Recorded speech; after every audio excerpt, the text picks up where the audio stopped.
अडाज बावड़ी। अडाज बावड़ी या रुदाबाई बावड़ी एक बावड़ी है जो भारत के गुजरात राज्य में गांधीनगर शहर के करीब छोटे से शहर अदाज में स्थित है। इसे 1498 में दंडई देश के वाघेला राजवंश के राणा वीर सिंह की याद में उनकी पत्नी रानी रुदा देवी ने बनवाया था।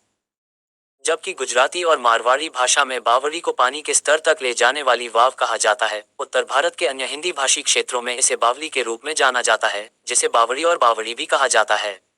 अदाज जैसे बावड़ीदार कुएं कभी गुजरात के अर्धशुष्क क्षेत्रों का अभिन्न अंग थे, क्योंकि वे पीने, धोने और नहाने के लिए पानी उपलब्ध कराते थे।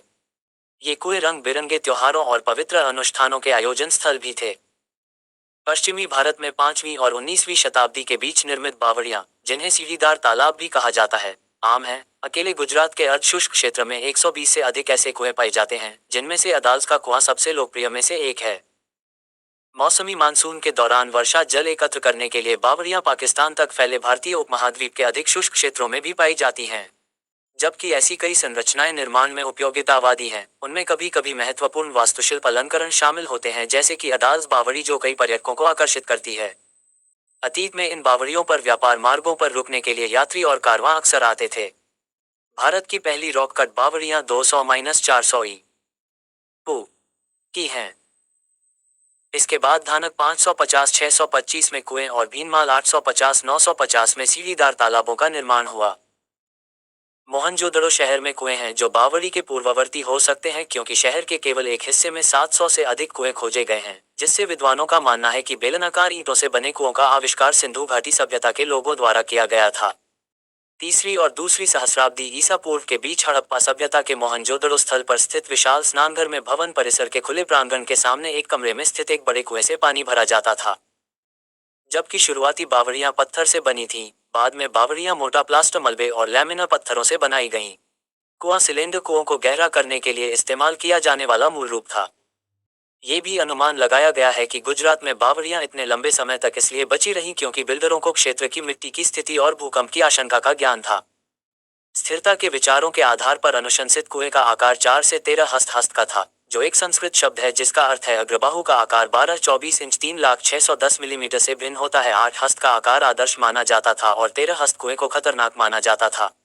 हालांकि ऊपर से नीचे तक कुएं की मोटाई आमतौर पर एक समान रही। 11वीं शताब्दी तक बावड़ी की योजना और डिजाइन ने वास्तुशिल्प उत्कृष्टता हासिल कर ली और हिंदू बावड़ियों को मानकीकृत कर दिया गया। इतिहास। अडाज बावड़ी या वाव, जैसा कि इसे गुजराती में कहा जाता है, जटिल रूप से नक्काशीदार है और 5 मंजिल गहरी है। इसे 1498 में बनाया गया था। संस्कृत में एक शिलालेख अडाज बावड़ी के इतिहास को स्थापित करता है, जो पूर्वी प्रवेश द्वार से कुएं तक पहली मंजिल पर एक अवकाश में रखे संगमरमर के स्लैब पर पाया गया है।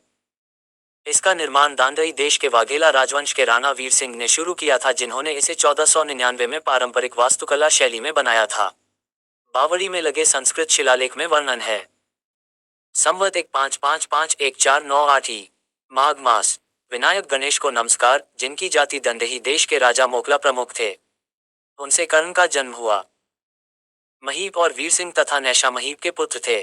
वीर सिंह की रानी, जिसका नाम रुदा है, ने इस कुएं का निर्माण करवाया था। यह इस समय समर्पित है जब सूर्य उत्तर में होता है। महीना माघ, शुक्ल पक्ष, 5वां दिन, सप्ताह का दिन, बुधवार, चंद्र हवेली, उत्तराकरण बावा, योग सिद्धि है। इसके बाद कुएं का एक शानदार वर्णन आता है, जिसके बाद कुछ छंदों में रानी या बल्कि मुखिया की महिला की प्रशंसा की जाती है। खर्च 5,111 टन का या 5 लाख से अधिक बताया गया है और ऊपर दी गई तारीख की पुनरावृत्ति के साथ पूरा समाप्त होता है। विभिन्न स्तरों पर गहरे कुओं में सांस्कृतिक और स्थापत्य चित्रण हिंदुओं द्वारा निर्मित बावड़ियों के इतिहास के लिए एक श्रद्धांजलि है।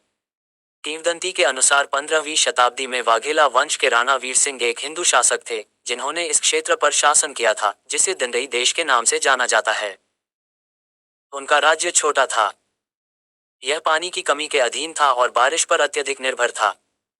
अपनी प्रजा के दुखों को दूर करने के लिए राणा ने एक बड़ी और गहरी बावड़ी का निर्माण शुरू कराया।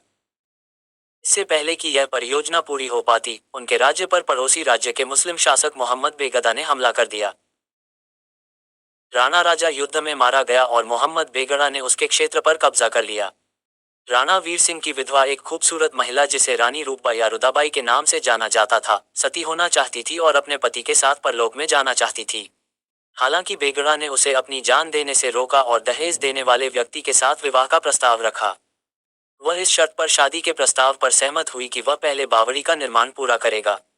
मुस्लिम राजा, जो रानी की सुंदरता से बहुत प्रभावित था, इस प्रस्ताव पर सहमत हो गया और उसने रिकॉर्ड समय में कुआं बनवाया।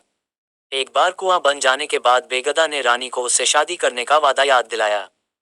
इसके बजाय रानी, जिसने अपने पति द्वारा शुरू की गई बावड़ी को पूरा करने का अपना उद्देश्य हासिल कर लिया था, उसने अपना जीवन समाप्त करने का फैसला किया।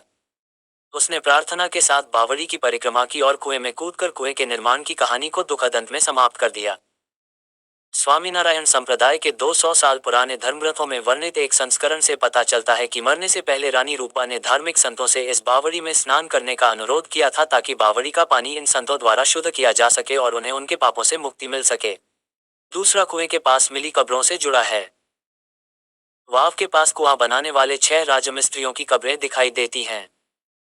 बेगदा ने राजमिस्त्री से पूछा कि क्या वे इसी तरह का एक और कुआं बना सकते हैं, और जब वे सहमत हो गए तो बेगदा ने उन्हें मौत की सजा दे दी।